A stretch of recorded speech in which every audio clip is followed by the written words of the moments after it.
Glória a Deus. A paz do Senhor, queridos. Pode se assentar. Uau.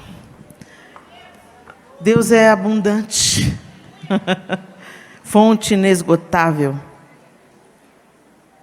Tá bom? Obrigada. E o Senhor quer falar conosco. É tão interessante que eu não sei o que foi ministrado aqui. Mas o Senhor sabe de todas as coisas. E é Ele que vai dando essa liga, né? E eu sei que você já deve estar cansado, assim, porque foi um dia muito intenso, tem sido dias intensos. Mas como termina é que conta. Eu aprendi isso com meu pastor, como termina é que conta. E a nossa tendência é, no final, a gente ir empurrando com a barriga, ou tendo preguiça. Não tenha não, fica firme aí, porque o Senhor quer nos ensinar ainda mais. Amém? Quando a gente fala em estações, é tão interessante a gente entender que o Criador colocou a sua assinatura em todas as coisas. Então, Deus não faz nada desconexo. Tudo está interligado, tudo tem um significado, tudo tem um propósito. E a vida humana, ela é pautada pelas coisas que também acontecem ao nosso redor. A criação está toda interligada. Então Deus, Ele deixa a sua assinatura em todas as coisas. E Ele deixa a maneira dele pensar e ser expresso na criação. Quando a gente olha para uma pintura, ou uma escultura, numa galeria de arte, a gente vê a história do artista retratado ali. Quando a gente escuta uma composição, a gente vê a alma do compositor impressa naquela canção. Quando a gente vê um livro, mesmo que ele seja uma ficção, mesmo um livro de ficção, ele carrega elementos da verdade que aquele autor, que aquele escritor vivenciou em algum momento da vida. E não é diferente com a criação. Deus deixa a sua assinatura e a maneira dele agir, dele pensar, dele ser expresso na sua criação. E não é diferente nas estações do ano. É tão interessante que o que gera as estações do ano? O movimento de translação, ou seja, a Terra gira em torno do seu próprio eixo e ela gira em torno do Sol durante um ano. Isso marca o nosso calendário, não é isso? Isso marca as estações. E a incidência da luz do Sol no planeta Terra, de acordo com a sua inclinação sobre o próprio eixo, é que vai determinando onde faz calor, onde faz frio, onde a luz incide mais tempo, onde a luz incide menos tempo. E isso gera as estações do ano. E é tão interessante quando a gente vê a nossa vida, no nosso próprio eixo, inclinado. Então, a gente está vivendo ali as situações do nosso dia a dia, girando em torno do nosso eu, dos nossos sonhos, dos projetos, dos planos, da família.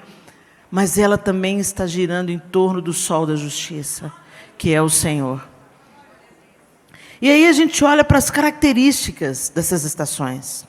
O verão é a estação mais quente do ano, tendo os dias mais longos e as noites mais curtas. Possui grande quantidade de chuvas devido à alta evaporação da água acumulada no solo. Essa é uma característica do verão. O outono, no geral, várias folhas das árvores caem. A Micheline citou isso aqui. E muitas flores se transformam em frutos, servindo de alimento para a fauna da região. É conhecida por ser a estação das frutas. Eu nunca tinha parado para pensar nisso. Que muita fruta dá no outono. Às vezes você pensa que outono é só folha caindo. Não. O fruto vem no outono também. No inverno é a estação mais fria do ano. As noites são mais longas, os dias são mais curtos, havendo hibernação de alguns animais. Então, gente, o frio, a gente já tem uma tendência natural a ficar encolhido. Não é assim? A gente estava hoje de manhã lá em Ribeirão Pires, e numa região muito fria, cercada de árvores. Então, quando a gente chegou lá de manhãzinha, estava aquele gelo. Eu estava bem agasalhada, mas quando eu sentei no sofá, eu não queria levantar, porque estava quentinho ali. Eu falei, não vou nem ali na mesa pegar o negócio, que aqui está bom. Né? E a gente fica com essa tendência à hibernação. No inverno, a gente quer dormir mais, a gente quer comer coisa quentinha, não é assim? E a gente não quer se mover muito, não. A gente quer ficar quieto, para tomar um banho, Deus nos acuda. Quem me segue no Instagram já viu a minha dica.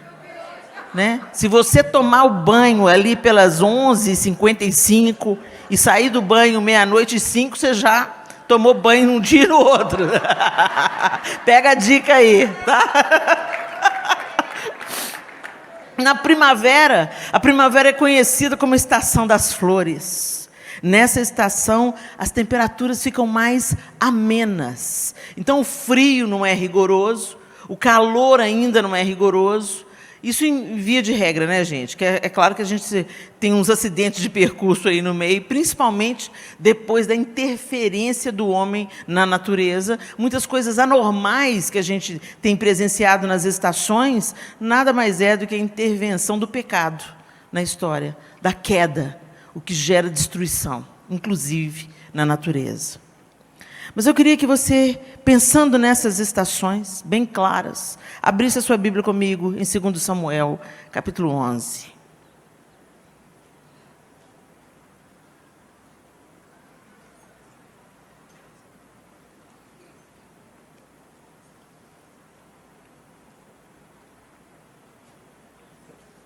A partir do verso 1, eu vou usar a linguagem, a nova versão transformadora, a NVT, 2 Samuel, capítulo 11. Nós vamos ler a partir do 1º versículo. No começo do ano, época em que os reis costumavam ir à guerra, Davi enviou Joabe e as tropas israelitas para lutarem contra os amonitas. Eles destruíram o exército inimigo e cercaram a cidade de Rabá. Mas Davi ficou em Jerusalém. Certa tarde, Davi se levantou da cama depois de seu descanso e foi caminhar pelo terraço do palácio. Enquanto olhava do terraço, reparou numa mulher muito bonita que tomava banho. Davi mandou alguém para descobrir quem era a mulher. Disseram-lhe, é Betseba, filha de Eliã e esposa de Urias, o hitita. Então Davi enviou mensageiros para que a trouxessem e teve relações com ela. Vamos até aí. No começo do ano, e nesse começo do ano aqui, gente, o primeiro dia do ano do antigo calendário lunar hebraico não era janeiro, né, caía em março ou abril. No hemisfério norte, em Israel, março e abril é primavera. Então, na época que estava tudo florindo em Israel, época em que os reis iam para guerra. Era a época de ir para a guerra. Era a estação de ir para a guerra. Era o período adequado para ir para a guerra. Mas Davi não foi. Joabe e as tropas israelitas, ele enviou Joabe. Joabe não era rei. Ele mandou o seu exército sem um rei para liderar o exército. E ele ficou no palácio. O verso 2 diz, certa tarde, Davi se levantou da cama depois de seu descanso. Era época de descansar, gente? Então, o que Davi estava descansando? Era estação de estar na guerra, mas Davi estava descansando. E eu já ouvi muitas pregações sobre esse episódio tétrico na vida de Davi. E é impressionante como as pessoas colocam a culpa na mulher. Né? Betseba, o que ela ia tomar banho no terraço? Não, gente, quem estava no terraço era Davi. E se você já foi em Israel, ou já estudou Israel de alguma forma, você vai entender que na cidade de Davi, que era um pedaço do que era a antiga Jerusalém, na cidade de Davi é um lugar alto. O palácio ficava no lugar elevado e o povo lá embaixo. Então a coisa mais fácil era você bisbilhotar a vida dos outros. A coisa mais fácil é ver o que está acontecendo na casa do vizinho. Quem está no lugar elevado, vê. Agora, será que Betseba sabia que alguém ia estar no terraço do palácio? Porque era o terraço do rei. Ninguém fica transitando ali no seu rei. Não era o período do rei estar na guerra? Será que ela sabia que Davi estava em casa? Será que ele viu Betseba se banhando através de alguma janela aberta? Quem estava no lugar errado, no tempo errado, não era Betseba, era Davi.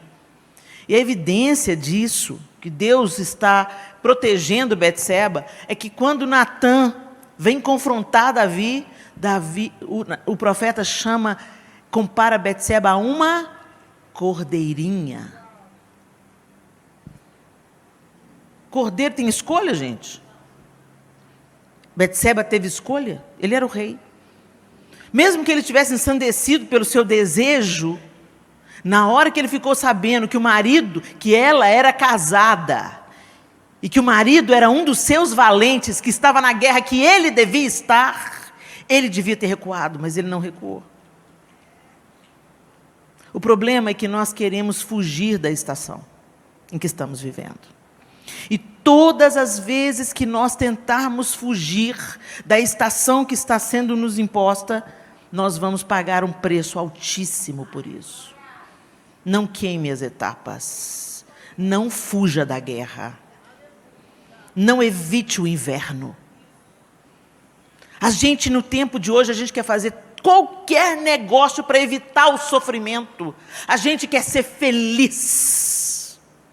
E em nome de ser feliz, você vai atropelando tudo que está na sua frente, queimando etapas, evitando processos, desobedecendo lideranças, rompendo casamentos, sacrificando filhos no altar da vaidade e do interesse pessoal, porque a gente quer evitar o problema. Afinal de contas, você merece ser feliz.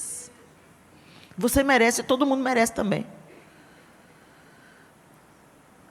E nós estamos fugindo dos processos. Nós achamos que a fé cristã, ela está relacionada em Deus te fazer feliz e satisfazer os seus caprichos. Deus não é o gênio da lâmpada, Deus não é Papai Noel. E embora nós tenhamos a promessa do amor, da fidelidade de Deus, e que Ele não dá cobra no lugar de peixe, Ele não dá pedra no lugar de pão, Deus é um Pai suficientemente amoroso para nos forjar no vale da tribulação, para nos aperfeiçoar na guerra e na dificuldade. Davi se esqueceu. Davi se esqueceu ou se cansou. Será que ele se cansou? Ah, não, eu já fugi tantos anos da fúria, da insanidade, da inveja de Saul. Eu já resisti tanto, eu já percorri tanto, eu já fugi injustamente, eu tive a chance de matar Saul e não o fiz. Poxa, eu sou até um cara legal. Então, eu já lutei tantas batalhas, minha mão está cheia de sangue de filisteu, eu já matei os inimigos do Senhor, poxa, eu estou bem na fita, eu não preciso ir para mais essa batalha, eu não preciso de passar por mais essa luta, eu estou cansado. Quantas vezes nós pensamos da mesma forma de Davi? Quer saber, Deus, eu vou dar um tempo, sabe, porque eu já lutei, eu já perseverei, eu já fiz, já aconteceu, cansei. E às vezes você resistiu a vida inteira para morrer na praia. Você nadou e morre na praia. E traz a maldição com a sua mão para a sua história, porque você estava no lugar errado, evitando a estação difícil. Fugindo da guerra, fugindo da batalha, se acovardando, mandando outros no seu lugar, porque afinal de contas, você merece um descanso. Imagina se Jesus pensasse assim. Na hora de se entregar na cruz. Ah, não, pai, quer saber? Esse povo é muito assassino, dá muito trabalho. Vamos fazer o seguinte, já que o senhor não vai destruir com água, manda um fogo aí, destrói todo mundo, vamos começar de novo. Mas ele se deixou moer. Mas a gente não quer saber disso não. A gente não quer saber de sofrimento não. E outra, a gente fica de bico com Deus porque acha que Ele está atrasado. Ah não, Senhor, esse negócio está durando muito. Ah, essa batalha está durando muito. Ah, essa luta está durando muito. E meus joelhos já estão calejados. Se o seu joelho está calejado, sua resposta ainda não chegou, é porque o propósito de Deus ainda está na incubadora, ainda está sendo desenhado. Mas quanta gente sacrifica, luta, luta, luta, luta, resiste, resiste, resiste, resiste, mas aí de repente olha para um líder caindo e fala assim, ah, quer saber? Para que eu tenho que continuar com esse casamento? Fulano de tal, olha lá, chutou o balde, trocou a mulher dele pela mocinha, mudou a constituição da igreja para caber dentro do pecado dele. Deixa eu, a fila anda também, uai, porque se o pastor, que é o homem de Deus, está entregando o jogo, por que eu não posso? Eu sou um homem normal. Gente, tem esse negócio de o homem de Deus e eu sou um homem normal, não. Nós todos somos chamados à autonegação, a seguirmos a Cristo, a confiarmos no seu propósito, e cada um tem um propósito único. Para de vigiar a vida do outro, para de imitar o pecado do outro, e para de tentar fugir do seu processo. Ah, Deus, mas o Senhor alcançou a filha do fulano, a minha está lá, e o Senhor não me responde. Daí, a filha do fulano é a filha do fulano, e Deus tem um processo naquela história, e Deus tem outra história com você e no seu processo. Tem coisas que ainda não foram mudadas no seu coração, que precisam ser mudadas no seu coração. Para de resistir ao processo e fala, Deus, vem aqui, entra aqui. Eu tenho que lutar mais um. É para onde que é para eu estar agora? Mas quando a gente vê, por exemplo, nos Estados Unidos, onde essas estações elas são bem definidas, no Brasil a coisa se dilui um pouco, porque, por ser o hemisfério sul. Mas nos Estados Unidos, no hemisfério norte, de uma forma geral, as estações ficam bem marcadas, elas mudam a paisagem. É impressionante, o mesmo lugar parece 4 lugares diferentes. Se você tira a mesma foto, na mesma posição da câmera, você vai ver 4 lugares diferentes no mesmo lugar, na mesma paisagem. E quando a gente vê essa mudança no hemisfério norte, a gente vê, via de regra, a galera do norte dos Estados Unidos mudando para a Flórida. Vai envelhecendo, e vai acontecendo o quê? Vai tendo mais dificuldade com o frio, não consegue mais remover a neve, às vezes os filhos casam, você chega à idade, e o sonho do americano do norte é ir para a Flórida. Eu fui pregar lá recentemente na igreja do pastor Manuel, e ele falou assim, eu já cansei de perder meus membros para a Flórida. O povo sai da igreja e vai para a Flórida, cansa de Boston e vai para a Flórida, cansa de Framingham e vai para a Flórida, porque o frio lá é intenso. Mas às vezes onde a gente pensa que vai ser a nossa solução, vai ser o nosso descanso, vai ser o nosso refrigério, vai ser a complicação da história. Não seguir pelas aparências. Resista, porque a primavera volta. O verão volta. As estações viram. E o renovo vem. Mas você tem que permanecer no mesmo lugar. Então aquele casamento está difícil, está conflituoso. Eu não estou aguentando mais não. Eu já dei todas as chances. Eu já orei, eu já perseverei, eu já ungi, já levei o nome. Esse homem não muda. Eu já oro há 20 anos. Ele não muda. Tchau, a fila anda, cansei. Outro dia eu vi a Camila Barros pregando, eu pensei, meu Deus, que sensacional essa perspectiva que ela recebeu. Às vezes você ora a vida inteira por um marido difícil, mas você não persevera no processo. E quando esse marido difícil está sendo forjado, e quando você vai receber o marido novo, você chuta o balde, deixa esse marido para lá. Você orou por ele 20 anos. Aí a comparação que ela colocou é que no céu não tem lata de lixo. Todas as orações subiram e foram ouvidas. Deus não descarta as nossas orações. Ah, não está valendo mais não, você separou, então não serve mais. Apaga essas orações. Não, Deus recolhe as orações, Deus ouve a oração. E esse homem está sendo forjado e preparado. Aí tem o divórcio, ele fica novo, passado a limpo, renovado. Nasceu de novo. Tudo que você gerou, nasceu. Aí outra vai colher. E eu fiquei assim, meu Deus, não é que faz sentido o negócio?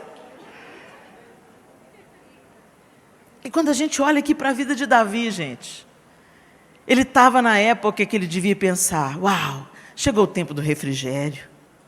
Eu já lutei demais. Eu fugi de Saul, da sua inveja, da sua insanidade. Deus agora me promoveu. Eu agora estou no palácio em Jerusalém. Eu já conquistei, já matei, já esfolei, já fiz e aconteci, já peguei prepúcio de filisteu, está tudo maravilhoso agora. Agora eu mereço um descanso. Mereço um descanso. Você conhece a história toda?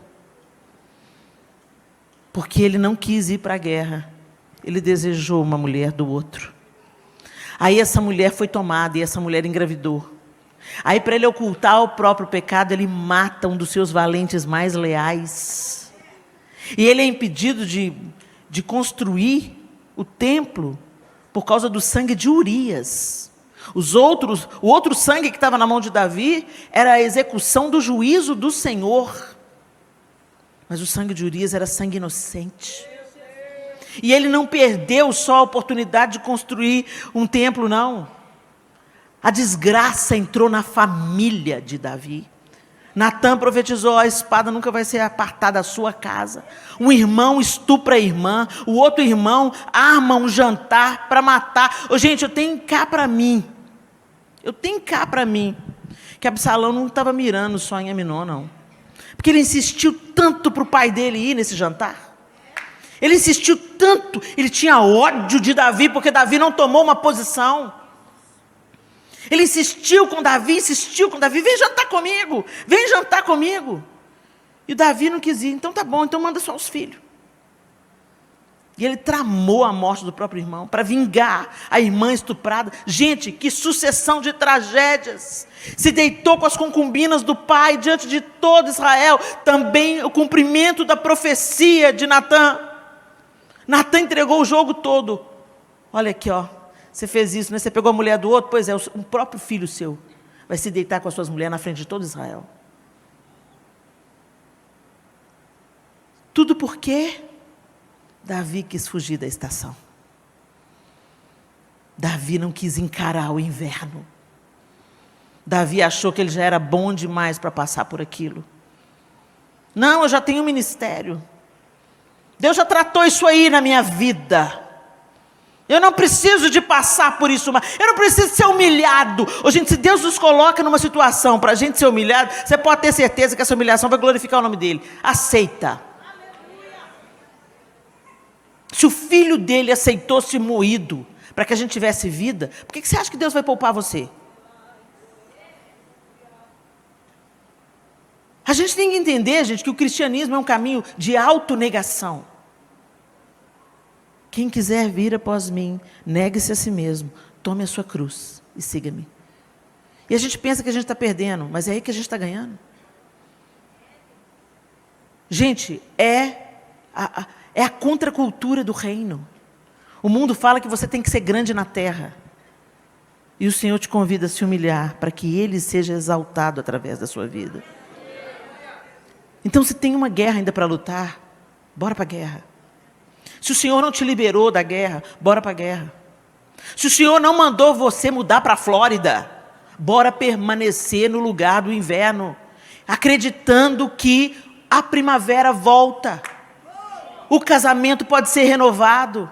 Esse relacionamento pode ser reconectado. O filho que está afastado vai voltar para casa. Deus vai fazer virar a estação, mas não fuja do seu processo, porque é nesse processo que você vai ser aperfeiçoado, e mais do que isso, o nome de Deus vai ser glorificado.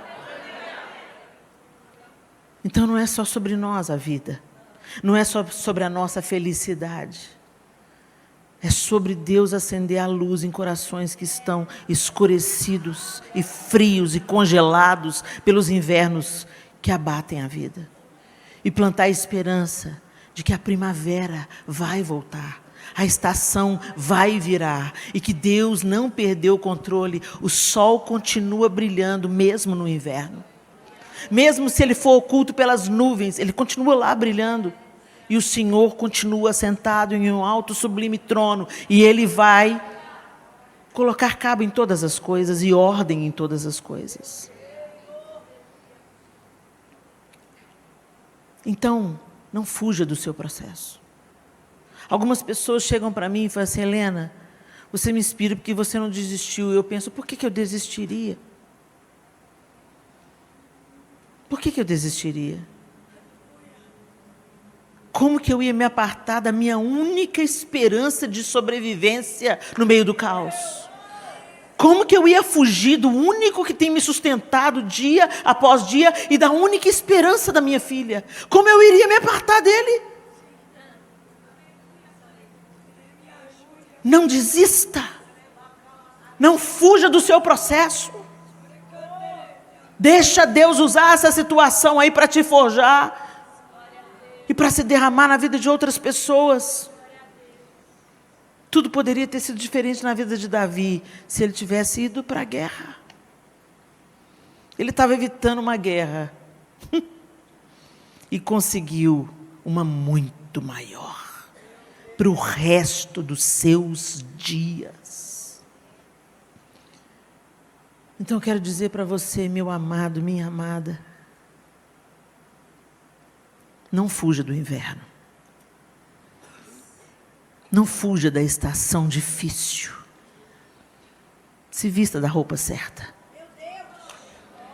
Pega os acessórios que Deus te dá.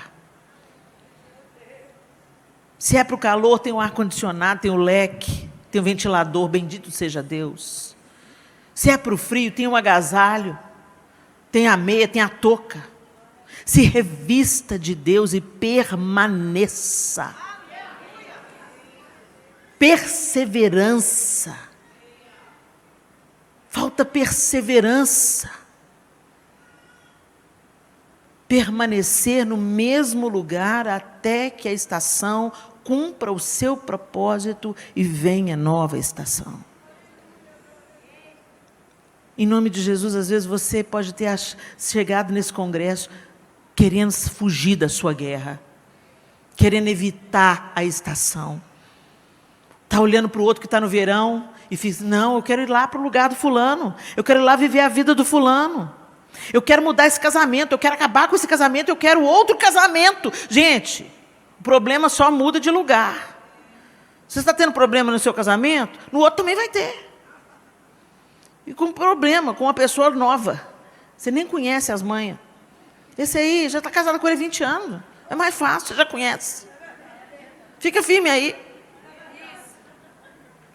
Não fuja dos seus processos. Não queime as etapas. Não fuja da sua batalha. Não vá passear no terraço.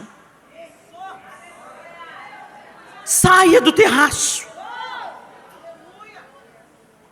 Nós vivemos em tempo que a gente está cobiçando a vida do outro, a felicidade do outro, o que o outro tem.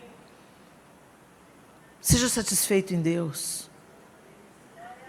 Tem um amigo meu que um dia estava caminhando de moto, ele faz trilha no meio do mato, e ele pegou o celular, eu estava num dia atribulado, ele chegou, pegou o celular, olhou na tela do celular assim, todo suado, molhado, tinha molhado a cabeça na cachoeira, então, olha isso que é vida, ó, mostra assim, coisa, dia está difícil, situação está difícil, vai passar, não, tá bom, sua vida está boa, está tudo dando certo, vai passar também. Eu falei assim, Senhor, é isso. A vida é cíclica. A vida é cíclica. Então, nos dias bons, construa memórias. Fortaleça a sua casa. Constrói sobre a rocha. Estende a sua vida de oração. Porque nos dias difíceis, você só vai colher daquilo que você planta nos dias bons. Não pensa, eu já plantei muito, agora chega, nada de plantar. Eu já lutei muito, chega, agora para de lutar. Não, nunca pare de lutar, já dizia Ludmila Ferber. Nunca pare de lutar. Não baixe a guarda. Nunca pare de adorar. A adoração não é a música que a gente canta aqui no púlpito, não. A adoração é a vida de devoção que você vive aos pés do Senhor. Ele ocupando o centro da sua vida. Davi não foi para o balcão, não foi para a guerra, foi para o terraço. Davi resolveu contar o exército para ver o poder que ele tinha. Uma série de erros que nós cometemos quando nós já pensamos que chegamos no topo. Enquanto estamos vivos, tem uma obra de Deus sendo feita em nós. O dia que for concluído, Ele nos leva. Enquanto estamos vivos, Deus está trabalhando em nós, esticando a gente, melhorando a gente, aperfeiçoando a gente, renovando a gente. Quando Ele usa muito, o que Ele faz? Poda. Você deu fruto? Ele vem e poda, para você dar mais fruto ainda. São os ciclos da natureza na vida do homem, no nosso ministério, na nossa família. Tem tempo de frutificação, tem tempo de poda, para você dar mais fruto ainda. Agora tem gente que não quer ser podado, ou então fala, é o diabo se levantando. Não, gente, Deus amoroso como Ele é, Ele leva a gente no alto do monte, depois leva a gente no fundo do vale, para a gente não ficar folgado, nem acomodado, e nem baseado no nosso próprio entendimento, mas deixando Ele fazer o que Ele tem que fazer em nós. Feche os seus olhos.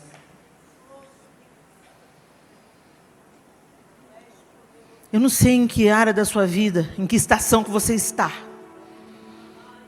mas eu posso te dizer, vai passar. Tá bom? Vai passar. Então aproveite esse tempo bom. E faça como José fez nos 7 anos de fartura. Não gasta tudo, não come tudo, não torra tudo. Segura, economiza, tem equilíbrio, parcimônia. Você não precisa de mostrar para as pessoas que você tem. Você não é o que você tem, você é filho de Deus. O relacionamento de casamento está bom? Continue nutrindo. A gente não deixa para lá o que já está bom. A gente continua nutrindo, para quando vier a sequidão no relacionamento, você ter boas memórias para evocar e dizer, vai valer a pena. Esse período vai passar e vai ficar bom de novo. Deixe bilhetinhos. Afirme o amor. Seus filhos estão na presença do Senhor? Não deixe de orar por eles. Não se envaideça. Nós somos tão tendenciosos à vaidade, a gente fala, meus filhos são uma bênção, eu fiz um bom trabalho. A misericórdia de Deus é que sustenta os nossos filhos. Não se envaideça. Seja grato. Agradeça ao Senhor porque os seus filhos estão na presença dEle. E continue orando, Senhor, sustenta eles na Tua presença. Aprofunda as raízes deles, Senhor, para que eles nunca se apartem do Senhor. Nos dias bons, não deixe de semear. Davi acreditou que os dias bons tinham chegado e que ele não precisava mais lutar. E teve que lutar o resto da sua vida. As histórias bíblicas, elas não estão aqui só para encher páginas. Elas carregam valores, fundamentos, ensinam. Não baixe a guarda. Não deixe de orar. Não deixe de vigiar. Não deixe de nutrir boas amizades, bons relacionamentos. Não deixe de nutrir o seu casamento. Não deixe de ser fiel nos seus dízimos, nas suas ofertas. Quando você ganhava pouquinho, você era tão leal. Agora que Deus te prosperou, você fica catando moedinha, achando que tem coisa mais importante para você investir o seu dinheiro. Deus te prosperou para você abençoar o reino. Você sustentar missionário no campo. Tirar crianças de situação de risco. Tudo que nós recebemos de Deus é para um propósito que transborda, é maior do que nós mesmos. Que a nossa vida continue girando em torno do sol da justiça. E as estações vão acontecer até aquele grande dia. Eu não sei como é que vai ser depois que Jesus voltar. Depois que as coisas forem reordenadas pela volta do Senhor, eu não sei se ainda as estações existirão. Mas eu sei que tudo que Deus faz é bom. E nós temos que aprender com as estações. Porque o verão pode ser quente. Eu conheço pessoas que não gostam do verão. Mas é no verão que a chuva rega a terra e faz germinar a semente. O outono pode parecer triste, sem folhas, sem flores, mas é ali que dão os frutos. A primavera pode parecer a estação mais bonita, mas algumas pessoas penam com a alergia do pólen. E o inverno pode parecer tenebroso, mas ele aconchega e aproxima as pessoas. Cada estação tem a sua dificuldade e desafio, mas todas elas têm a sua beleza e propósito. Não fuja, encare, abrace, aprenda, cresça, transborde. Senhor, nós te louvamos nessa noite bendita. Obrigada pelas estações, porque o Senhor brilha em todas elas. O Senhor está presente em todas elas. Em algumas, Deus, a gente tem dificuldade de apreender o seu calor. E parece que a escuridão prevalece. Mas sabemos que tudo tem um propósito. E que o Senhor está nos forjando. Nós não queremos desperdiçar a experiência de Davi. Foi tão dura para ele. Que a gente aprenda com o nosso irmão. Esse valente que lutou tantas guerras, mas se cansou. E naquela guerra que ele deixou de ir, ele arrumou tanto problema para a sua vida. Que a gente não se canse, Senhor. Que até o último dia da nossa vida, a gente permaneça exatamente no lugar que o Senhor deseja nos forjar. Sem medo. Porque o Senhor faz a ferida e o Senhor mesmo a liga. E o Senhor nos dá toda a condição e as roupas adequadas para atravessarmos cada estação. Obrigada, Pai. Em nome de Jesus. Amém. Deus abençoe vocês.